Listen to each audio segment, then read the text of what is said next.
Hello, everybody, and welcome to the Crypto Hipsters Curtain Calls. This is your host, Jamil Hassan, the Crypto Hipster, where I bring you compilations from my podcast from season 6, 7, and 8. And this is episode 53 in the Crypto Hipsters Curtain Call series. This episode is entitled A Touch of Gray: How the Power of Blockchain and Web3 extend to even the most illiquid markets and grayest areas of investing. This podcast episode is the basis is 4 podcasts, one from season 6, one from season 7, and 2 from season 8. There are clips from my podcast, and all my podcasts are available on Spotify, Apple, YouTube, anywhere you listen to your favorite podcasts. You can hear and see these podcasts. Check them out if you're interested in part of the conversation that you hear today. Check out the podcast in their entirety. The first person I spoke with on this episode is Jon Trask, who is the CEO and founder at Dimitra. We talked in October 28, 2023, and we talked about using the Internet of Things, machine learning, and blockchain technology to help farmers in marginalized areas all around the world. It was an amazing conversation. And he is the CEO and founder of Dimitra. The second conversation, I spoke with a man named Crusher, K Crusher, also known as Kevin Rusher, also known as K Crusher, who's the founder at RAAC, capitalized RAAC. We talked in January of 2025 during season 8, and we talked about bringing real-world assets on-chain for low-cost financing and regenerating the NFT market. Third was a wonderful conversation I had with Erik LaPaglia in August 2024. He was towards the end of season 7. Erik is the Chief Strategy Officer at Propy. We talked about how to leverage blockchain technology to secure smooth, efficient, and trustworthy real estate transactions. And last but not least, from season 8, from January 2025, I had the opportunity to speak with the founder of Oases, Ricardo Johnson. We talked about unlocking tokenized ownership in the world's most luxurious resorts. So, those 4 compilations make up this episode, episode 53, A Touch of Gray: How the Power of Blockchain and Web3 extend to even the most illiquid markets and grayest areas of investing. We are going up to 67 episodes in the Crypto Hipsters Curtain Calls. This is episode 53. I hope you enjoy it, and I'll see you for the next episode. Thank you for tuning in.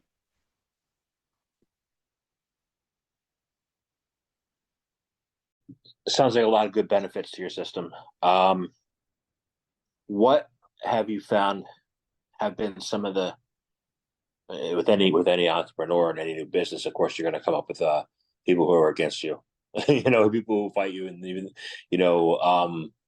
what some of the resistance areas that you're finding for the rollout of your system? I think the biggest challenge we have is farmers typically around the world in developing nations are not used to collecting data. And so there's resistance from the perspective of how much data do they need to provide, and what is that data being used for, and then who's it shared with. And so when we go into a group, and if I take the Solak Rajo group, for example, which was the group of coffee farms, their customer wanted traceability information.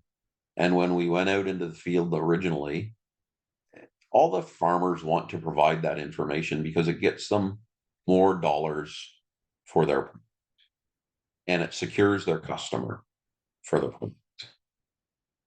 The negative is farmers tend to work very long days, out in the dirt, out in the crops, and have to make changes in their day and changes in their behavior in order to collect specific pieces of data. So some are quite good at it.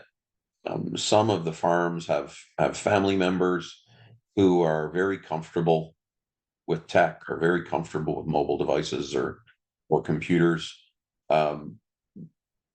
But there is a large group in the farming world who have spent most of their life without tech, who don't operate on a smartphone, who don't have experience with social media.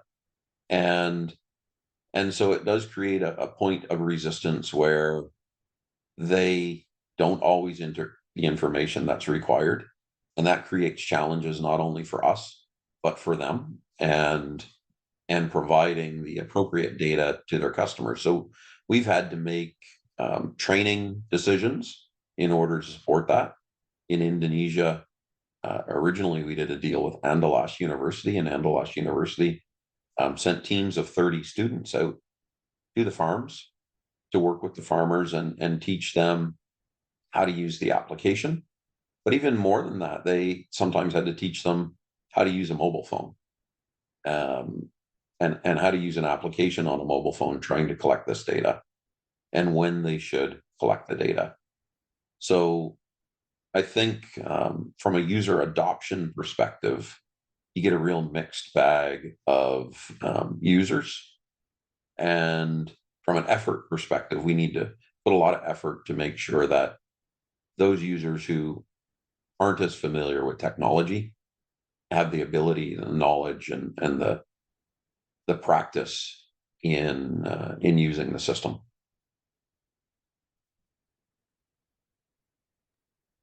Interesting. Um, you know, I didn't think about this till just now. I want to get your assessment on this. I was thinking in terms of farming, but I think your system can change the global export balance around the world. But how about the precision device business around the world as well? How would you like that would be part of it, wouldn't it? And how was your system a game changer in not only farming but the use of technology in the import export industry? Yeah, so we do use a lot of devices. We use RFID tags. We use IoT devices in order to collect temperature and moisture and humidity levels. We use IoT devices to track the route of products throughout the supply chain, and I think we certainly use a lot of this technology in pilots and trials, where we're trying to figure out how do we solve a problem for a client, and what devices do we need in order to solve that, particularly when we're looking at combating diseases or combating pests. So you help institutions, you help retail investors. How do you help them take a calculated risk approach to embrace Web3? Yeah, I mean, I think the way that it's kind of been done and the way that we're doing it is, um, I think stable coins are the next killer use case of crypto. We've kind of seen that pop up, and kind of how many stable coins have come up over the last year or year and a half. So I think definitely the stability side of things is what attracts TradFi and institutional investors. Whereas, like when you compare it to the average degen, it's a very different kind of risk management, if that makes sense. So I think BlackRock launching on Ethereum and launching their stable coin was a very big kind of indicator to TradFi themselves. So I think that's what also helped onboard a lot of capital. I have been in this industry since 2017, and I still struggle with with my perspective investing in stable coins, right? I'd much rather invest in Bitcoin or or Avalanche or Solana or Chainlink, because the potential to grow the money is there. It's like, can Chainlink do a 5x this year? Maybe. Can stablecoins do a 5x ever? No. So what are the benefits for the stablecoins? I think a really big benefit is obviously it's in the name, being stable. You're not gonna if the stablecoin you're kind of investing in or utilizing does its job, it shouldn't lose its peg. So that's kind of the big advantage, and I think something that's really huge to TradFi that whenever I talk to people, it kind of blows their minds is yield farming with stable coins, because when you LP stablecoin to stablecoin, there's no impermanent loss if they work as intended. I can see no impermanent loss. How does that help with yield farming? Well, when you yield farm, you're susceptible to impermanent loss. That's a huge thing.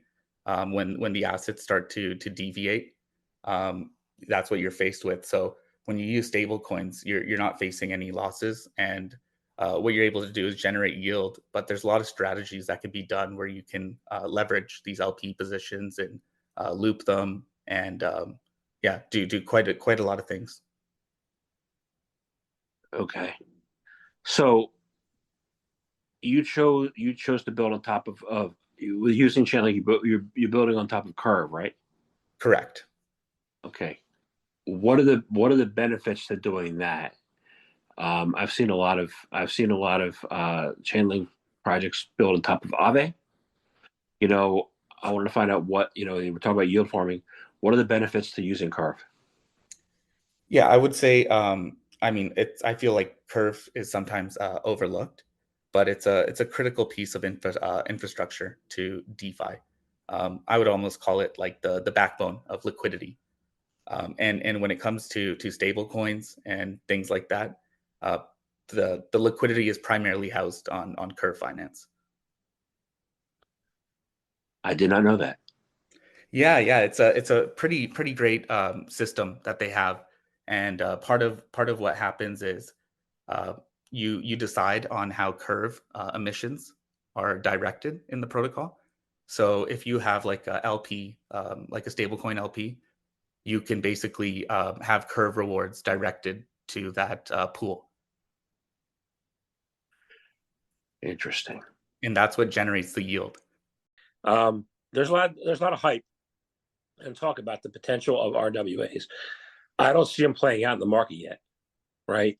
What are those untapped areas of growth? And when do you think we'll see mass adoption of RWAs, especially with like the digitalization of stocks and properties and real estate and all that? What are your thoughts? Well, real estate's the biggest untapped asset class in the world. Again, depending on your source, let's call it $300 to $500 trillion in total value globally in the real estate market. So let's split the difference and call it 400 trillion. It's fine in the developed markets to talk about that because we have marketplaces and we have the ability to lend against these products in kind of a predictable fashion. But in many places around the globe, we don't have those sort of frameworks around RWAs. And even the concept of proof of ownership is not memorialized in the way that you or I would be, conversant with. And so the bigger opportunity for Propy, we're going to do very well in the US. We continue, to do well. And I know where this company will scale. But the global opportunity to me is fascinating because if you look at bringing conceptually the proof of ownership, and more importantly, predicated on that proof of ownership, the ability to borrow against those assets, that could be an unlock the likes of which the globe has never seen. And so if you believe that liquidity in the ability to borrow against assets is the cornerstone of capitalist markets, that could be a catalyst and a springboard for creating very vibrant markets out of what have historically been incredibly depressed or stagnant markets. And so I really actually see a massive opportunity there. That's why I'm fascinated with the real estate and blockchain space, because I think it could be that global unlock. Even in the US, there's 25 trillion in owner occupied real estate.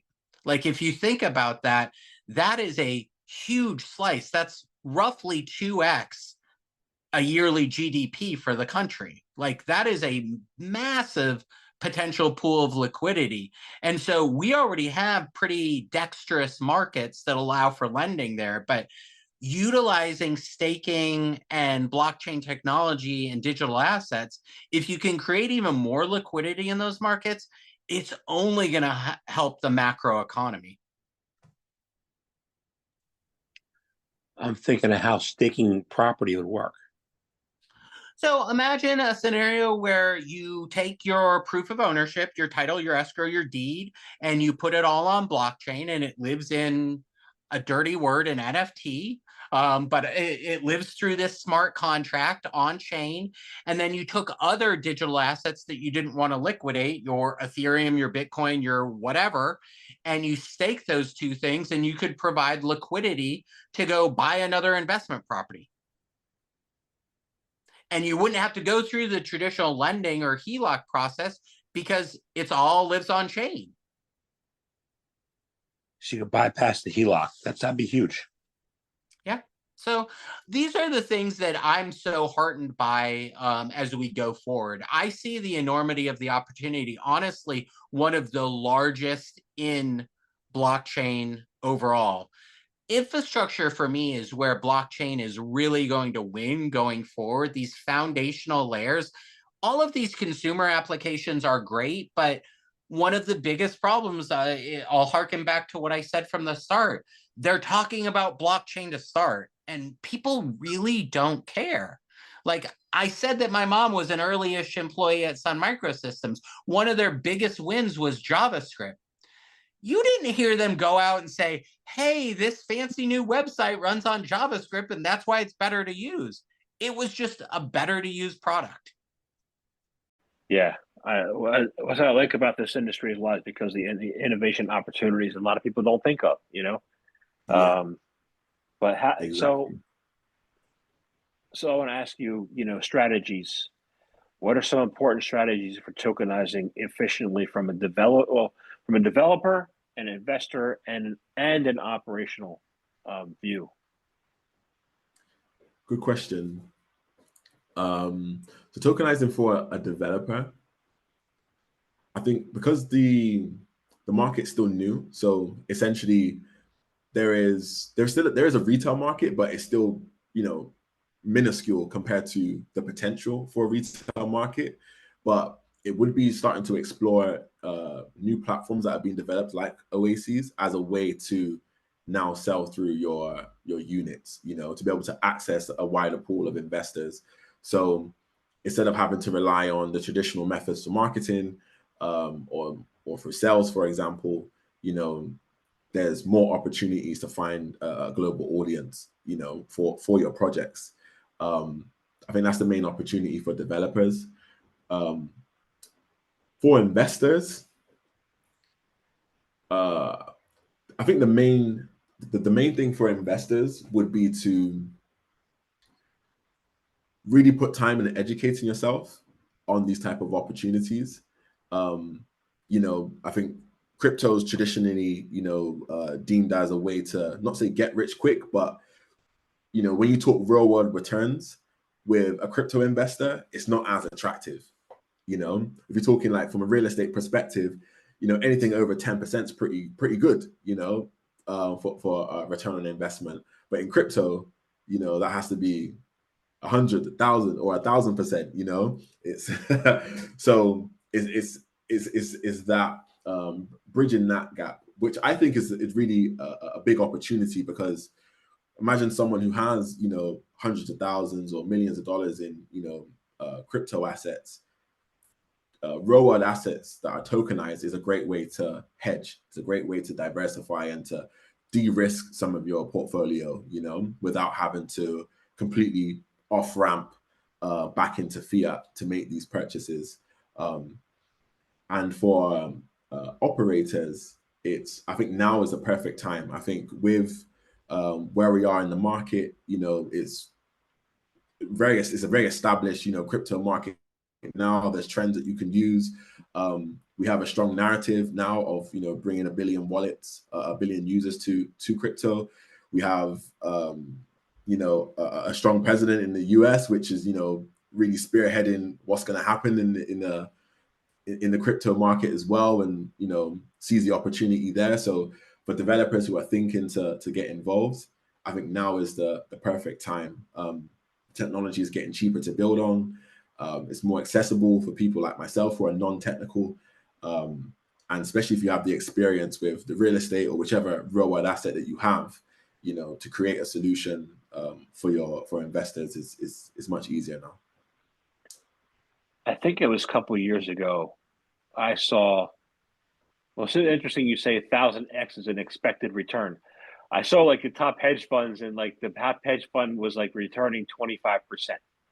And if you have the 10%, that's a good thing in the TradFi world, and there's a bull market coming. We're not at the peak yet, with a little bit of pullbacks recently, but like, wouldn't 2x be an amazing return, or 3x, or why should people no longer expect 1,000x as a number? It's I think it's just the mentality of the type of opportunity. I think overall, because anyone who's involved in crypto now, it's still pretty early in the grand scheme of things, right? If you think over the next 50 years, like people who were invested over the last 5 years, last 5-10 years are very early. So, this type of opportunity is expected. Those type of gains are expected over the long term. But also on the flip side is a lot of investors in crypto are very short term. They're not, unless you're like a Bitcoin maximalist or whichever, you're really investing today to be able to sell within the next 3 years, essentially, to purchase something else. So it's a way that if you get in early on, a particular meme coin or any other coin, you can see those type of returns, which means that a lot of people lose also.